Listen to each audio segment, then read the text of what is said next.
Francesco Zammuto, coordinatore di Intercopa, con un obiettivo, quello di riuscire a ottenere l'acqua pubblica. Oggi siamo qui a batterci per la risoluzione anticipata del contratto rispetto al gestore che al momento abbiamo. Gestore che secondo noi in questi 7 anni ha dimostrato tutta la sua incapacità, la sua arroganza, tenuto conto di come spesso si rivolge ai cittadini o come si comporta con i cittadini, e soprattutto di un gestore che non è capace sicuramente di poter gestire i 42 comuni del lato, ma i 27 che sono rimasti all'interno del lato. Come iniziative noi già il giorno 3 abbiamo chiesto ai sindaci che si riuniranno per chiedere l'uscita dal lato di invitarci per chiedere noi invece, piuttosto che l'uscita dal lato, di cacciare via il gestore che abbiamo al momento. In questa settimana si vedrà in tutti i comuni che aderiscono all'Intercopa all'affissione di manifesti dove noi chiediamo ai cittadini di tenere alta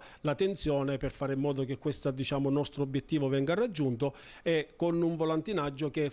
condurremo tutti nella giornata di sabato principalmente, ma ogni comune si gestirà in proprio durante questa settimana. Poi il 7 marzo avremo una manifestazione davanti alla prefettura, sperando di incontrare il prefetto che, occupandosi sempre dei problemi sociali e delle tensioni sociali che esistono, e chiedere appunto di poter lui interloquire con i sindaci per capire se la via di uscire dal lato o piuttosto quella di uscire dal gestore sia più coerente e più congrua rispetto alle grandi difficoltà che fino ad oggi i cittadini hanno subito, non solo nelle tariffe elevatissime. Per esempio la tariffa fissa è la più alta d'Italia e non si capisce perché, tenuto conto che abbiamo il servizio forse peggiore d'Italia. Non pensate che sia una via abbastanza costosa e onerosa, perché l'uscita dal servizio comporterebbe un onere, un indennizzo alla società che attualmente la gestisce abbastanza elevato? No,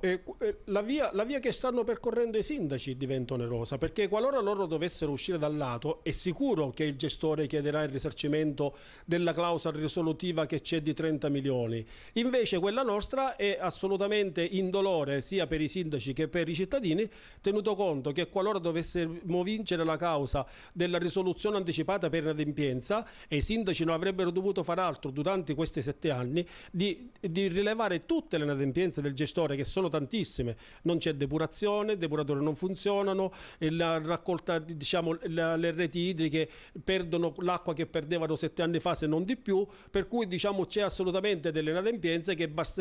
sarebbe stato sufficiente raccogliere un po' di questi elementi per oggi presentarci ad un eventuale processo con tutte le carte in regola per cacciare questo gestore.